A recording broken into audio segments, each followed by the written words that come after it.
साधनेच्या रस्त्यावरून वाटचाल करताना येणारे सर्व अडथळे पार करायला श्री सद्गुरूच मदत करतात. हे श्री सद्गुरू कोण असतात ते पाहू. प्रत्यक्ष परब्रह्माला काही स्थूलता धारण करून सर्वांच्या उद्धारासाठी प्रत्येक वेळा येता येत नाही. त्याऐवजी ते आपले प्रतिनिधी पाठवितात. या प्रतिनिधींना भगवंतांची पूर्ण कृपा प्राप्त झालेली असते. साक्षात शिवशंकरापासून ही परंपरा सुरू होते. तिने जरी अनेक प्रवास असले तरीही परंपरा एकच असते. श्री दत्तात्रेय हे सर्वांचे गुरु होत. परंपरा अथवा हा शक्तीचा ओघ पुढे कुणी चालवायचा हे त्या परंपरेतील प्रत्येक जण हा अंशावतार असतो. त्याने किती कार्य करायचे ते ठरलेले असते आणि आपली परंपरा ही थोडक्यात खालीलप्रमाणे आहे. पहिल्यांदा आदिनाथ, नंतर परमपूज्य श्री गंगाधर तीर्थ स्वामी महाराज, त्यांच्यानंतर परमपूज्य श्री नारायण तीर्थ स्वामी महाराज, त्यांच्यानंतर परमपूज्य श्री शंकर पुरुषोत्तम तीर्थ स्वामी महाराज, त्यांच्यानंतर परमपूज्य श्री लोकनाथ तीर्थ स्वामी महाराज, त्यांच्यानंतर परमपूज्य श्री योगीराज सद्गुरू वानो गुळवणी महाराज, त्यांच्यानंतर परमपूज्य सद्गुरू श्री मामा श्री दत्तात्रेय. दत्तात्रेयांपासून भगवान श्रीपाद श्री वल्लभ स्वामी आणि भगवान श्री नृसिंह सरस्वती स्वामी, त्यांच्यानंतर राजाधिराज सद्गुरू श्री अक्कलकोट स्वामी महाराज, परमपूज्य नारायण भट्ट स्वामी महाराज, नंतर मग परमपूज्य नरहरी भट्ट स्वामी महाराज, नंतर परमपूज्य मातोश्री पार्वती देवी आणि इकडे दुसऱ्या याच्यात भगवान श्री नृसिंह सरस्वती स्वामी महाराजांनंतर परमपूज्य श्रीमद वासुदेवानंद सरस्वती स्वामी महाराज, त्यांच्यानंतर परमपूज्य योगीराज सद्गुरू गुळवणी महाराज, त्यांच्यानंतर परमपूज्य सद्गुरू श्री मामा महाराज, अशी परंपरा आलेली आहे. परमपूज्य श्री गुळवणी महाराजांचे व परमपूज्य मामांचे असंख्य अनुग्रहित आहेत. परमपूज्य मामा हे आपल्या परिचयाचे आहेत. माझे सद्गुरू म्हणून त्यांच्याबद्दल फार शब्द या ठिकाणी नमूद करणे आवश्यक वाटते. ज्ञानेश्वरीचा फक्त अभ्यास करणारे अनेक जण असतात, परंतु ती अनुभवाने जगणारा एखादाच असतो.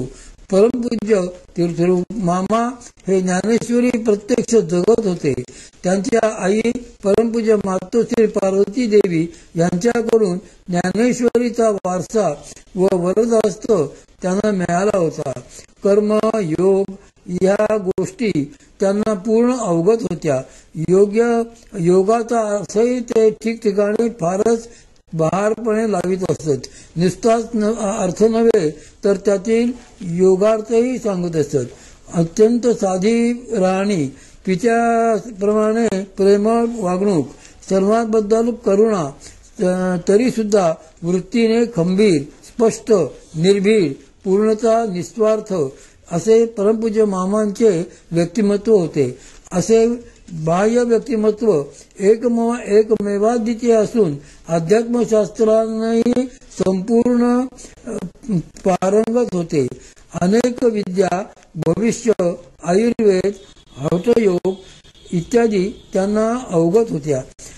हठयोगावरून आठवलं, एकदा परमपूज्य मामा हिमालयात गेले होते. त्यांच्याबरोबर एक साधक गृहस्थ होते. दोघे एका तळ्यापाशी पोहोचले. त्यांनी या गृहस्थांना पाण्याखाली जाऊन बसण्यास सांगितले व स्वतःही पाण्याखाली जाऊन बसले. ते गृहस्थ 8 तासांनी पाण्याच्या वर आले व परमपूज्य मामा केव्हा वर येतात त्याची वाट पाहू लागले. परमपूज्य मामा 3 दिवस पाण्याखाली होते. 3 दिवसानंतर ते पाण्यावर आले. व्रतयोगा हठयोगामुळे त्यांच्या शरीरावर इतके दिवस पाण्यात राहिल्याचा काहीही परिणाम झालेला नव्हता. परमपूज्य मामांना आपल्या परंपरेतल्या प्रत्येकाकडून विलक्षण प्रेम व ओढ होती.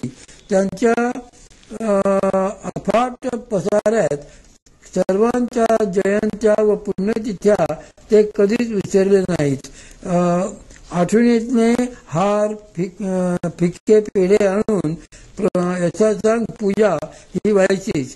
त्यांना मिळालेल्या श्री प्रसाद पादुकावरही त्यांची अत्यंत निष्ठा होती. ते त्या पादुकांना देव म्हणून संबोधित असत.